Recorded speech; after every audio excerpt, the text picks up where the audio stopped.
So, good afternoon, ladies and gentlemen. Just about to go home. It's Saturday afternoon. I've been working here all day, fitting clutches and things, and I've been sort of,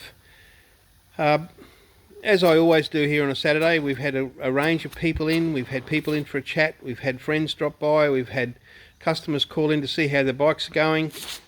And it's been an interesting time with this COVID virus thing going around, but one of the things I'm really happy about and proud of with the Boxerworks is that over time we've developed a group of friends and people. It's a little community of people who call in and pop in with their bikes for a chat and come down just to say g'day, or maybe show us something they found on the internet or whatever else. A couple of people, quite a few people actually, when I stop and think about the various tools, have made things for us here to help our job be easier. This particular gadget is a brake bleeding machine. It was made out of a compressor out of my tool fridge. The fridge died, and when I tried to have it repaired, the man told me that it was, too far gone to be of any real value. And this guy, this friend of mine, who I won't name him because he doesn't want to be inundated with people asking him to do this job, was here one day and he'd made one for himself, and he said, if you take the compressor out of your fridge, I'll make you a brake bleeder. I need 2 Vegemite jars. So 2 Vegemite jars we got. That one's full of refrigeration oil, and it just bubbles away and sends little tiny amounts of oil up through the compressor to keep it lubricated. And this is the receptacle for the brake fluid. This is a vacuum gauge. It has a manifold of various tubes to do various jobs, but basically if I block off the vacuum tube that I have running, you can see that the gauge is starting to go down. 30 inches of mercury is a perfect vacuum. This will pull about 26 or 27 depending on the nipple and a few other things, but it's around there, so it's a pretty substantial vacuum. And it does a great job of bleeding brakes. Really good job. It will pull almost anything through, like on the notorious monoshocks with the bridge line across between the two calipers, where you can get airlocks and bubbles and bits of rubbish stuck in there. That's a stupid idea. I don't really understand why they did it. This thing will pull it through. It's pretty good. It's very good. Actually, it's bloody excellent, I've got to say. And I'll let it go, and you can see the vacuum go back up in there now. So when we start, we've got the reservoir. I did this once already, but I have actually buggered up the video, so I had to do it again.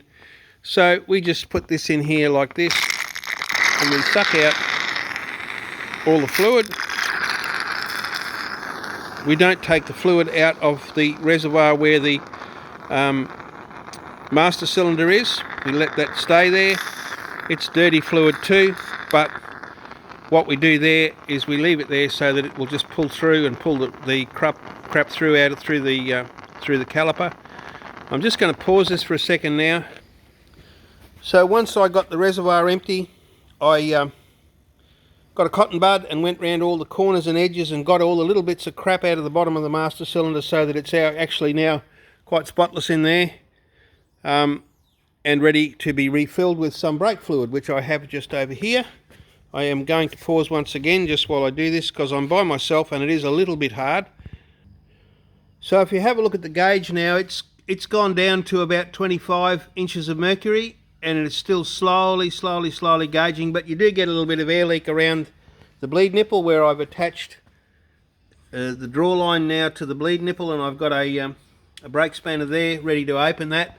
We've topped the master cylinder up with fluid, and what I do with this here is, we've got plenty of hose. He thought all of this out very well, really. So we put that up in the air to make a little bit of a column, and we'll crack this down here, and you'll see the fluid starting to come through in the line. Keeping an eye on the master cylinder, make sure we don't create a problem there. You can see it running up there in a stream. And I'll just turn that off again now. Check the master cylinder, which has gone down a fair way. And if you look over here, you can see the fluid making its way up and across there into the bottle. There's the receptacle with the dirty brake fluid in it. Once again, I have to pause this just momentarily. I am sorry, but it's the only way I can do this to show you. And we're going again. When I can find the spanner, there it is. Open that up.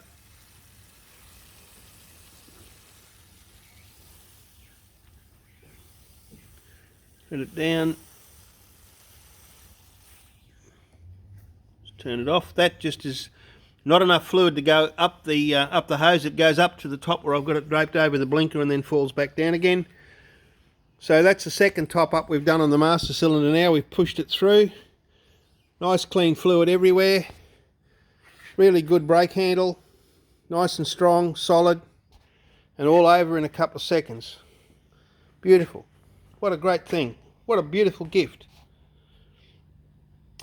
It's funny, you know, we've been here a couple of years and I've been doing this for a while, and there's a lot of competition around in terms of people, you know, having ideas, having things to do. But we are lucky here. We have a community of people. We turned a lot of our customers into workshop friends. They come in, they spend a little while with us, often on a Saturday, look over their bikes, have a look to see what we're up to and what we're doing. We've got all kinds of bikes here. Lots of them. Engine rebuilds. COVID hasn't been that easy to deal with really, because we've had a lot of trouble getting the big end parts out of places like stuff out of Siebenrock in Germany. But we're getting there, and we're starting to catch up on our workload now. A lot of people have given us stuff and made stuff for us to make our job easier. This is just one. This normally sits on the floor. It's on little casters and you just pull it around. I put it up so I could take a better photo. I've got a custom made clutch aligning tool that another friend of mine made. I put a post up of that earlier. He made it for us and had it engraved and then blued it in his own workshop and gave it to us as a gift. We call that our pearl handled clutch aligning tool. It's something very special to us. We've got other tools that people no longer use, and they've given us factory tools, you know, clutch fitting tools, all kinds of things.